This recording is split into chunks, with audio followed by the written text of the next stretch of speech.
श्री स्वामी समर्थ.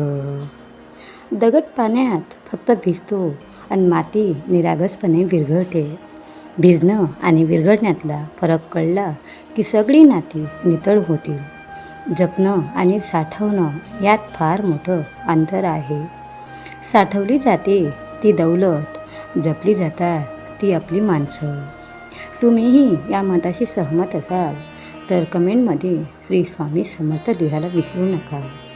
शब्द कितीही काळजीपूर्वक वापरले तरी ऐकणारा आपल्या सोयीप्रमाणे त्याचा अर्थ लावत असतो.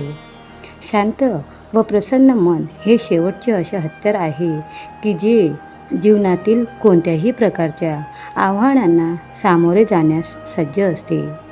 पैशाला कधीच किंमत नसते. खरी किंमत तर पैसे मिळवताना केलेल्या कष्टालाच असते. गरुडा इतकी उडता येत नाही म्हणून चिमणी कधी उडण्याचे सोडत नाही. गवताची दोरी वळली म्हणजे तिने उन्मत्त हत्तीसुद्धा बांधला जातो. रस्ता कितीही खड्यांनी भरलेला असला तरी एक चांगला बूट घालून त्यावर आपण सहज चालू शकतो. परंतु चांगल्या बुटामध्ये एक जरी खडा असला तर चांगल्या रस्त्यावर काही पावले चालणे कठीण होते.